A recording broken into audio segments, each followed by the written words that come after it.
Happy Fountain Pen Day! Today is the day that fountain pen enthusiasts celebrate their love for fountain pens, as if we don't do that the rest of the year as well. But today I have decided to show you some of the pens that have marked turning points for me personally in the fountain pen hobby. But I will start with showing you my newest pen,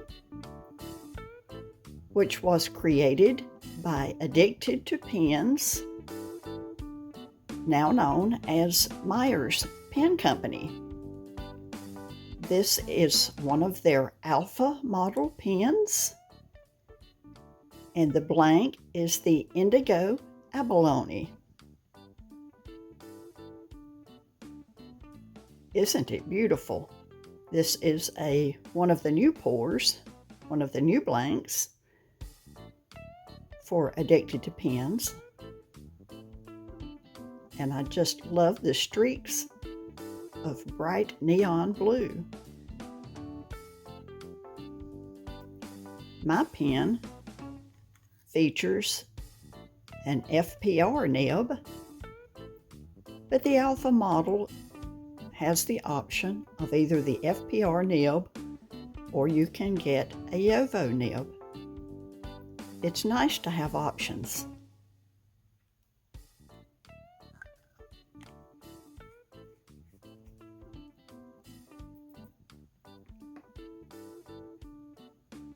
This was my purchase for Fountain Pen Day 2023. The Pelikan M800 Green Demonstrator. And I purchased this pen from Atlas Stationers. I think it may have been one of their doorbuster special pens for last Fountain Pen Day. I really love this pen. It writes incredibly smoothly and features this gorgeous nib. I won't say that it is an everyday carry pen for me, because this isn't the kind of pen you just chunk in your backpack.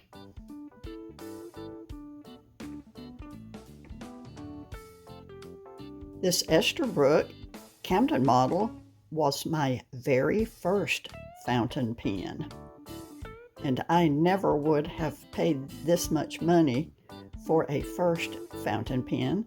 But this was a very generous gift.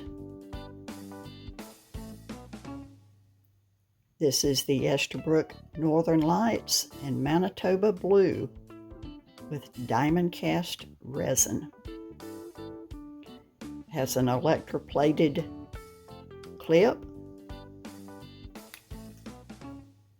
as well as a blue electroplated nib.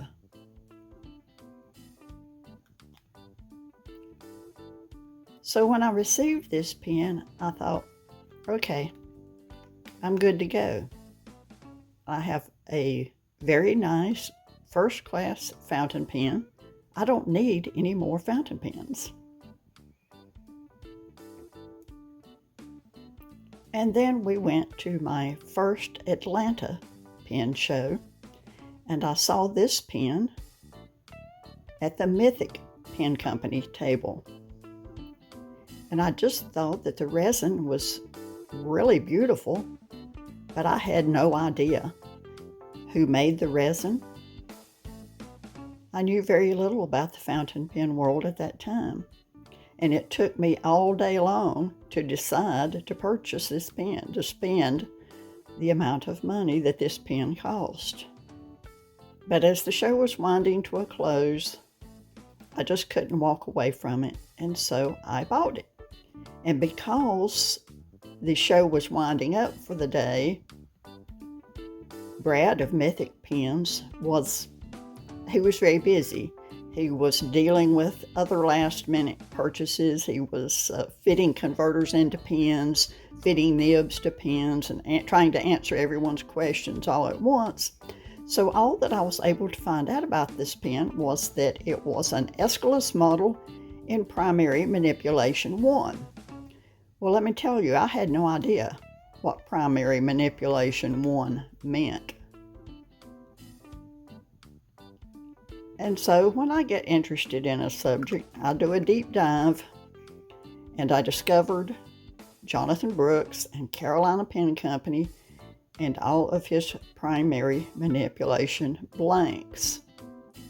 This one pen, is responsible for me being a fountain pen hobbyist and collector to this day.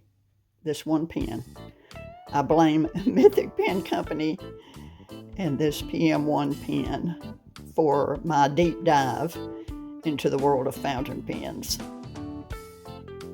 I saw Brad at the DC show and I told him about that. I said, "You're responsible, it's your fault." And he said, I think we were at Joe Little's table, and he looked at Joe and said, "And she hasn't sent the pen back."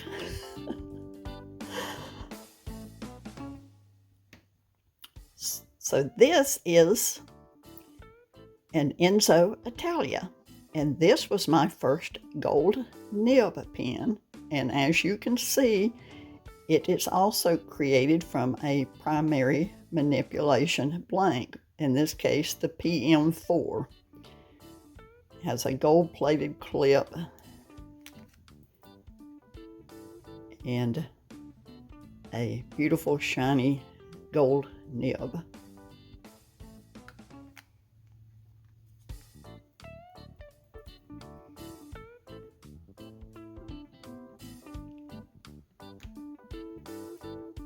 This pen marks my second deep dive into resin blanks. This is a Dave Dollar Liberty pen that I purchased last year at the DC show. And up to this point, I had been, and still am, a huge fan of Jonathan Brooks blanks.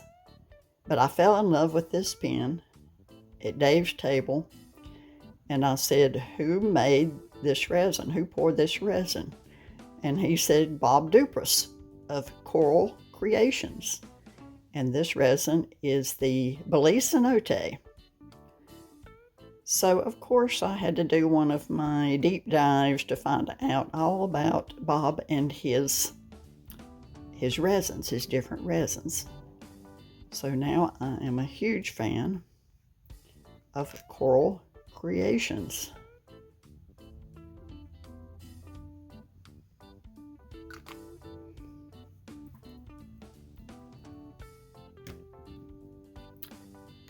This is my first commissioned pen. This is a Zodiac Pen Company pen, a Gemini model. Zodiac Pen Company is owned and operated by Bart Connor of Indian Trail, North Carolina.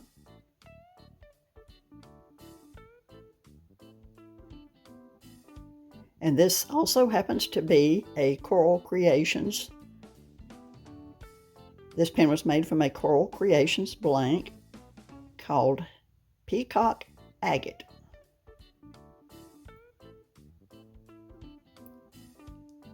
Look at that incredible shimmer, that incredible glitter.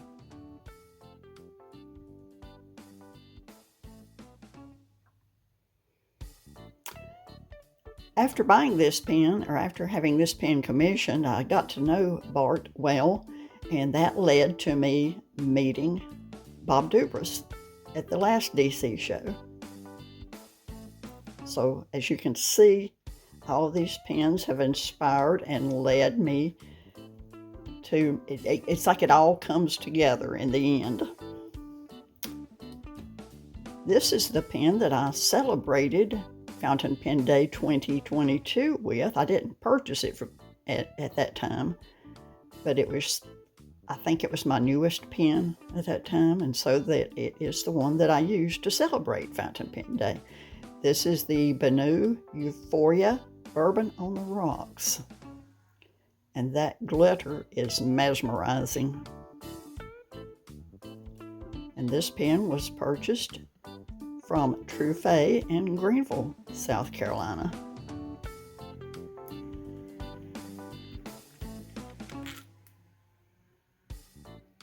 And of course, Bonu uses the Schmidt nibs.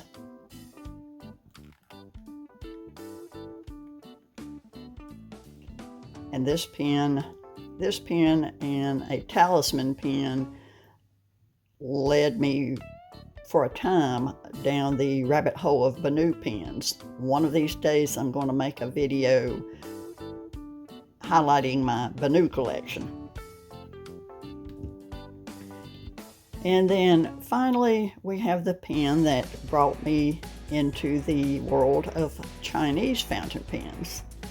This is the Hangan N8, sometimes called the maple leaf pen.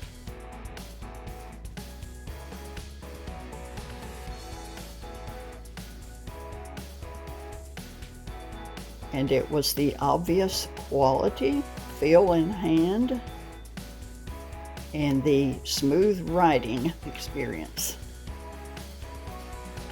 that caused me to start looking much more closely into the world of Chinese fountain pens. This is a lovely little pen, writes smoothly and consistently every time. It's a comfortable pen to hold for long writing sessions. I love this little pen. So I could go on and show more pens, but I think these pens kind of characterize my pen journey, the pens that inspired me or marked a turning point in my pen journey. And I hope you've enjoyed looking at them today. I hope you are enjoying your pens and appreciating your pens today. And happy Fountain Pen Day to you all.